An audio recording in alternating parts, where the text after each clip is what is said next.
পশ্চিমবঙ্গের সপ্তম বেতন কমিশন নিয়ে জল্পনা কিন্তু একেবারে তুঙ্গে। তবে শুনুন, এটা শুধু কর্মীদের বেতন বাড়ার ব্যাপার না, কিন্তু এর পিছনে আছে ২০২৬ সালের বিধানসভা ভোটের একটা বড়সড় অঙ্ক। চলুন তো এই পুরো রাজনৈতিক খেলাটা একটু খোলসা করে দেখা যাক। তো আসল প্রশ্নটা কি দাঁড়াচ্ছে? খুব সোজা প্রশ্ন। ২০২৬ সালের বিধানসভা ভোটের আগে রাজ্য সরকারি কর্মীরা কি তাদের ওই যে বহুদিন ধরে চেয়ে থাকা 7th পে কমিশন সেটা কি হাতে পাবেন? এই একটা প্রশ্নের মধ্যেই কিন্তু সব জল্পনা, সব আলোচনা, সব কিছু লুকিয়ে আছে। আচ্ছা, এই পুরো ব্যাপারটা বুঝতে হলে আমাদের কয়েকটা দিকে নজর দিতে হবে। যেমন ধরুন, ২০২৬-এর আগে সত্যি কি কোনো বড় ঘোষণা হতে পারে?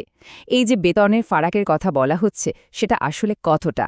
আর কর্মীদের দাবি দেওয়া, রাজনৈতিক চাপ, এই সব মিলিয়ে খেলাটা এখন কোন দিকে গড়াচ্ছে, আর কেনই বা সবার চোখ এখন নবান্নের দিকে? চলুন এক এক করে দেখি।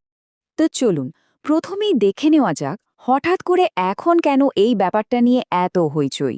এর উত্তরটা কিন্তু লুকিয়ে আছে পলিটিক্যাল ক্যালেন্ডারের মধ্যেই। দেখুন, ব্যাপারটা কিন্তু শুধু একটা অ্যাডমিনিস্ট্রেটিভ ডিসিশন না, এর পিছনে একটা বড় রাজনৈতিক চাল আছে। পলিটিক্যাল অ্যানালিস্ট থেকে শুরু করে এমপ্লয়ি ইউনিয়ন, মোটামুটি সবাই একমত যে ২০২৬-এর ভোটের ঠিক আগে কর্মীদের মন পেতে গেলে এই পে কমিশনটাই হতে পারে সরকারের সবচেয়ে বড় তাস।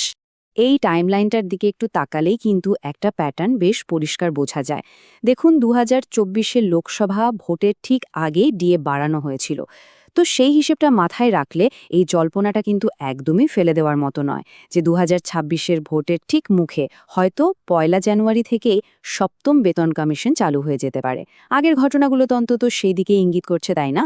কিন্তু এই সব রাজনৈতিক জল্পনা কল্পনার একদম গোড়ায় যেটা রয়েছে, সেটা হলো একটা বিরাট ফারাক।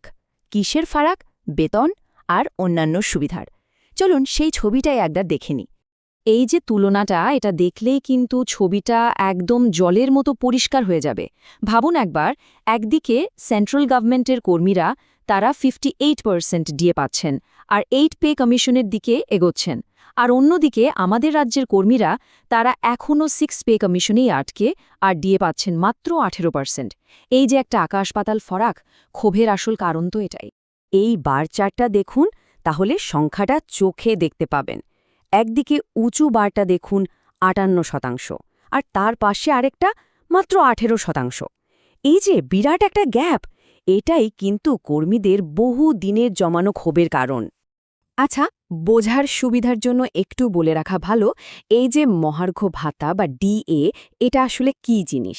খুব সহজ করে বললে, বাজারে জিনিসপত্রের দাম যে বাড়ছে, সেইটার সঙ্গে তাল মিলিয়ে চলার জন্য সরকারি কর্মীদের বেতনের সঙ্গে একটা বাড়তি টাকা দেওয়া হয়।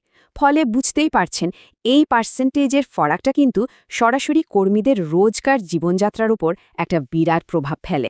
তাহলে মূল সমস্যাটা তো পরিষ্কার, কিন্তু প্রশ্ন হলো, কর্মীরা কি এই ব্যাপারটা নিয়ে চুপ করে বসে আছেন? না, একদমই না। চলুন দেখি ইউনিয়নগুলো ঠিক কি করছে, কিভাবে তাদের দাবিগুলো আরও জোরালো করে তুলছে। এই লড়াইয়ের একদম সামনে থেকে নেতৃত্ব দিচ্ছে সংগ্রামী যৌথ মঞ্চ। তারাই কিন্তু বসেনি। তাদের যে মূল দাবিগুলো, সেগুলো নিয়ে সোজা চলে গেছেন রাজ্যপাল সিভি আনন্দ বোসের কাছে, জমাও দিয়েছেন। ওদের দাবিগুলো একবার দেখুন। শুধু যে 7th পে কমিশন বা সেন্ট্রালের হারে বেতন চাইছেন তা কিন্তু নয়, এর সাথে আরও অনেক কিছু আছে। যেমন যত বকেয়া ডিএ আছে সব মিটিয়ে দিতে হবে, প্রায় ৬ লক্ষ শূন্য পদে স্বচ্ছভাবে নিয়োগ করতে হবে, আর যারা অস্থায়ী কর্মী আছেন তাদেরকে স্থায়ী করতে হবে। পরিষ্কার বোঝা যাচ্ছে, লড়াইটা এখন শুধু পে কমিশনের মধ্যে আটকে নেই, আরও অনেক বড় হয়ে গেছে। আর ইউনিয়নগুলো কিন্তু খুব ভালো করেই জানে যে এই সময়টাই চাপ দেওয়ার জন্য একেবারে মোক্ষম।